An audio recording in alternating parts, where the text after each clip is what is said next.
Today we're going to talk about writing and why it's a superpower. Children learn through play and exploration. Everything that they find is a new test subject, and the walls around them are their canvas of new possibilities. With this comes the good old mural on your wall, table, chairs, or important papers with that handy dandy permanent marker. To the child, they have just turned that boring old wall into a beautiful masterpiece. And how cool is this new marker that they just found? For you, it is the destruction of something that shouldn't have been destroyed. Children want to write, draw, and express themselves through writing and drawing. They're simply saying, "Hi, this is me." Children as young as 2 years of age make marks on paper to express their feelings and communicate with others. Children of a young age aren't going to be producing the conventional letters that you write with, but they are using scribbles, drawings, and creating letter-like forms to express themselves. To them, those scribbles mean something. Formal writing, as we know it, is the act of using print to express meaning or to compose some sort of a story.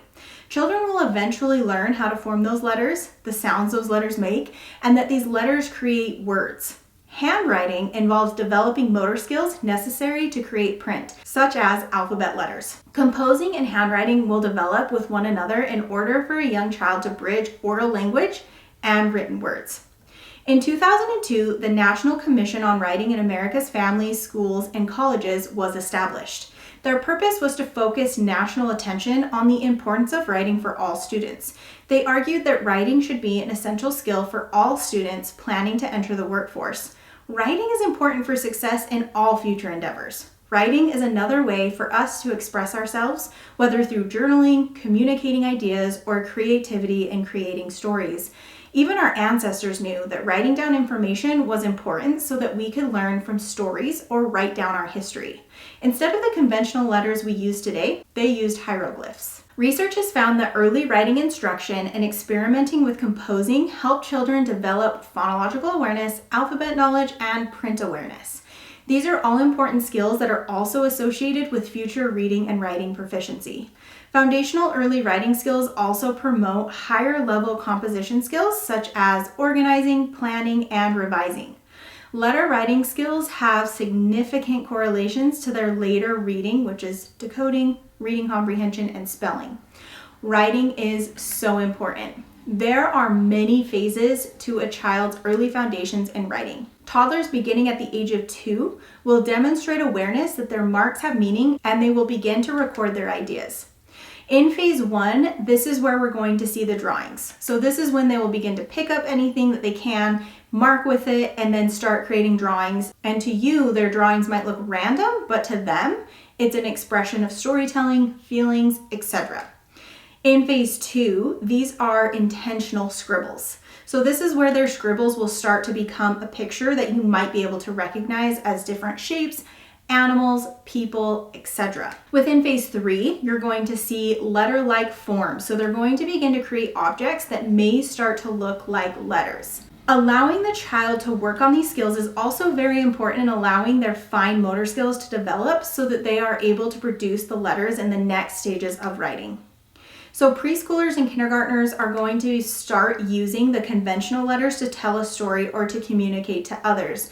Now, with this, that means that they have been taught letters. So if your child is not using these conventional letters, it probably means that maybe they haven't seen enough text, and so they don't know. They will start to copy down like letters that they might have seen or things that look like letters. If you haven't really taught them the letters or they haven't been exposed to a lot of books, this might not happen. So just know that if you have not exposed them to that, make sure you do. So phase 4 is going to be letter strings. So they're starting to practice and produce letters and are trying to tell a story or communicate through a string of those letters. Now, these letters are not maybe going to be connected to the sounds just yet because they haven't made the connection, or maybe somebody hasn't taught them that these symbols we use, or letters, right? These symbols, they have a sound and we can put those sounds together to make a word. Phase 5, you're going to have invented spelling. They're going to begin to understand that each letter has a sound correspondence and they will start to string them together to create words. In the early primary years, they're beginning to identify letters and understand their relationship to words.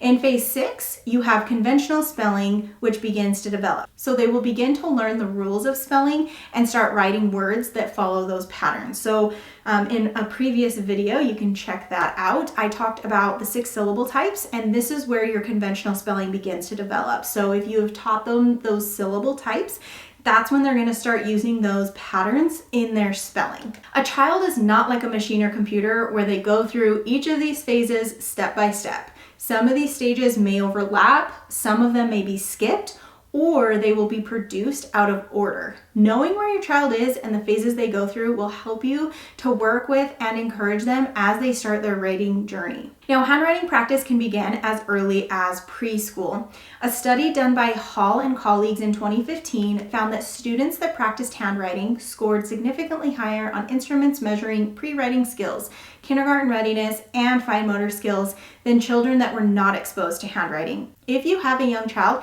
it is important that they begin to develop fine motor skills before trying to produce letters in the conventional form of writing.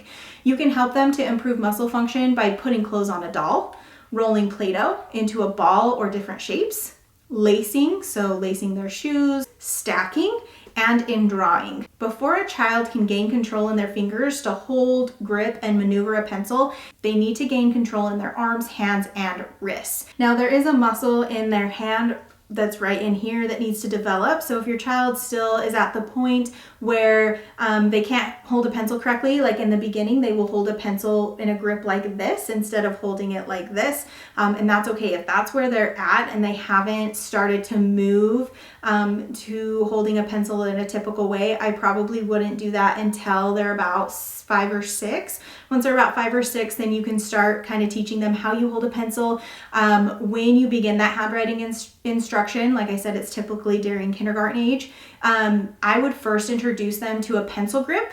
And that is something that you can find on Amazon. I would also get a fatter pencil or a fatter marker so that they're not that skinny type of pencil. That also helps if you don't want to get a pencil grip. But you can model this and help them to produce those letters. So oftentimes I would put my hand around their hand and I would make sure their hand is properly put on the pencil. And then together we kind of form those letters to help them in the beginning. They should also be given time to independently practice writing these letters. As the child becomes more comfortable in producing the letters, you will want to introduce lined paper. So in the very beginning, you might not do lined paper, right? You're not going to have them do it in the lines because that's going to get frustrating for them if their muscle is not developed yet. So in the beginning, we're not looking for how neat is your handwriting. We're just talking about how we form those letters, whether they're big or small, as long as you can tell that it's an A or a C or a B. That's all that matters. As the child becomes more comfortable in producing them, you can use that lined paper, so they have to form the letters neatly. There are a lot of people that think penmanship is not very important, but it is important that students can read their handwriting when they begin to spell. When they begin to spell, they need to be able to read the word they wrote so that they know if they have all of the sounds. So if your child is writing and you ask them, hey, what did you write? And they can't tell you, I would tell them, we need to work on our handwriting. You have to be able to read it so that you know what your word says. Now, if your child has been practicing their letters, I recommend my handwriting practice book. I also have big poster cards for the younger kids, and it shows them with arrows how to write the word. You can have them do it with their fingers. I'll link all of the resources down below so you can see those if you're interested that are going to work on their handwriting. And I'll put the resources based on age, which ones I think would be best. But you can also have them write with their finger in dirt. You can have them write it in flour. You can also have them build it via Play-Doh. It doesn't really matter as long as they're understanding how the letter is formed. In the beginning, if you are starting to do something more with lined paper, like what my handwriting practice book would be, let them choose the medium that they're using. So whether that's a crayon, a sparkly crayon, colored pencils, pens, markers, it doesn't really matter as long as they're practicing that formation. And my handwriting book is awesome because it also has the mnemonic sounds, so it also helps them to write the letter, gives them sentence familiarity, and it also provides them with sounds of the letter. So that is super important as well, but just make sure that you make it fun. Don't fight it. If your child is not in it to that day, skip that day, move on, and then do it again. As always, I hope this information was helpful. See you next time.